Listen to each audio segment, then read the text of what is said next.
As fur bear regulations remain relatively unchanged, hunters and trappers can expect similar harvest limits and timing of seasons and zones to last year. Steph Tucker, Game Management Section Leader, will go further into detail. I'm Mike Anderson with the North Dakota Game and Fish Department.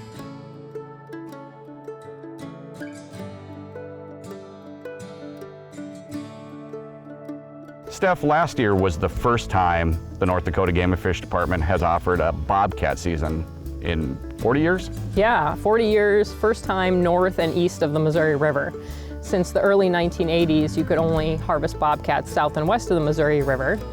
But over the last couple of decades, bobcats have expanded, particularly into northeastern North Dakota, up in the Pembina Gorge area. We have a nice population of bobcats up there now. And so last year, we took an opportunity to expand the harvest, and we split the state into two zones now, which is Highway 83. So we have Zone 1 on the west side of Highway 83 and Zone 2 on the east side.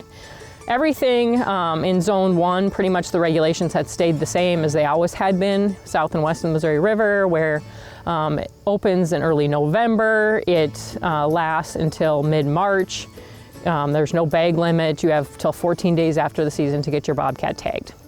Whereas Zone 2, the eastern half of the state, we had to be a little bit more restrictive and conservative in the harvest because our population up there is not as widespread, and we're kind of feeling our way along cautiously here with that new harvest season. And so we had a harvest limit for the total season of 8 bobcats in Zone 2 and only 1 per person. And that opened in late November with all our late fur bear openers in late November. And that harvest limit of 8 was met after about 40 days of the season being open. And then we had about 48 bobcats taken in Zone 1, which is a pretty average typical year for the number of bobcats that are taken in western North Dakota. Steph, last year we increased the river otter limit. Yes, we did. We increased the river otter limit slightly, so it had been 20 the last several years, and we increased the harvest limit to 25. That's a statewide season. I think a lot of people don't realize that we have a nice population of river otters in North Dakota, but they're not a real common fur bear. They're not as common as, say, coyotes and things like that, where you see them pretty often in the state. And so we have a pretty conservative season when it comes to river otters. It's a trapping only season. It's 1 river otter per trapper. You have 12 hours to report your harvest, and last year that harvest limit of 25 was met during the season. So like I mentioned, you have to report your harvest to the department within 12 hours, either by calling somebody, but this year for the first time, we're also going to make it available that you can report your river otter or bobcat or mountain lion or fisher harvest online through your online account. So when you log into your online account at the Game and Fish website, you'll see an area of that login page where it says new registrations, and you click on that new registrations, it'll pop up and you'll be able to see, I'm going to register my river otter harvest, or I'm going to register my fisher harvest, and so that's going to be available also electronically this year.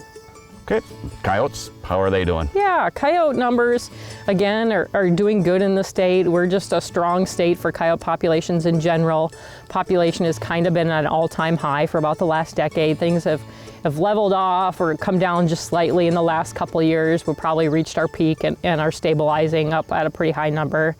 With the fur market prices for coyotes being down, the harvest was quite a bit down last year for coyotes, but that's not a factor of fewer coyotes out there. That's just really a factor of relaxed prices available for coyote pelts.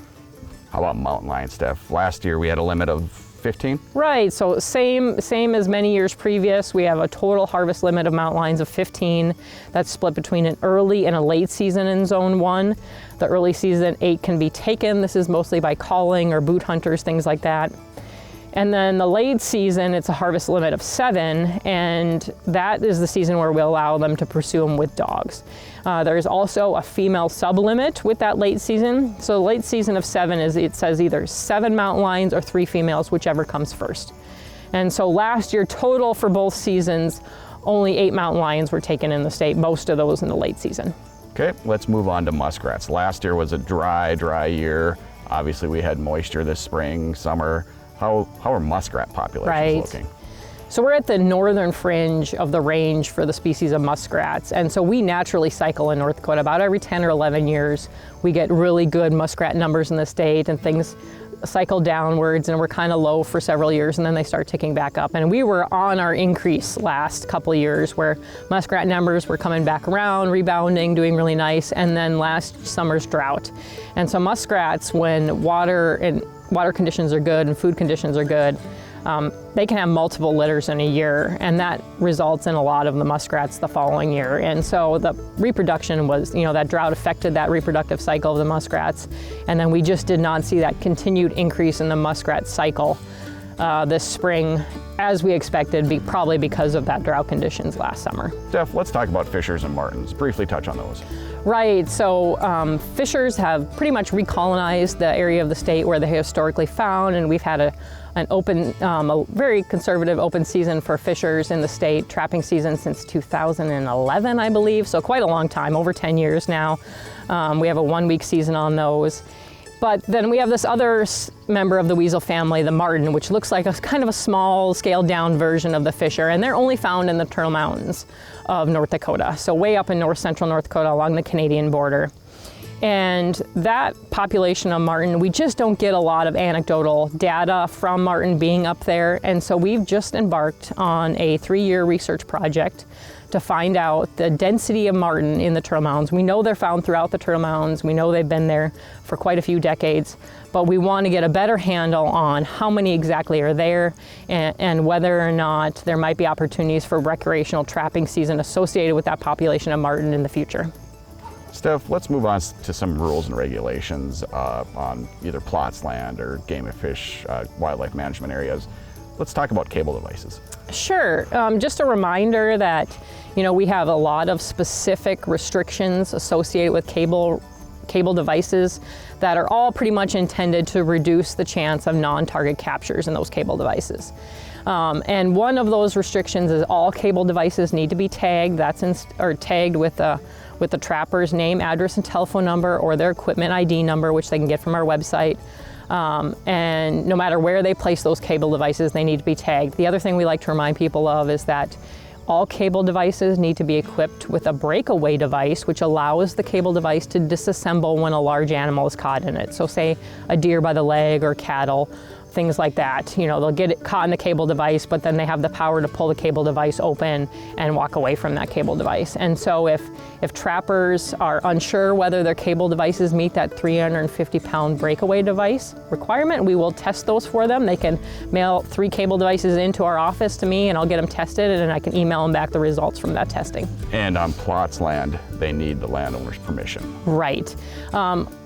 In North Dakota, you need written permission from landowners to trap on private land, and plots land included in that. So the Game and Fish Department leases plots lands, private land open to sportsmen, only for hunting purposes, not for trapping as well. And so if you're gonna trap, if you got landowner permission for plots land, it needs to be written permission. You can't just go put cable devices or any traps on plots land without written permission from the landowner.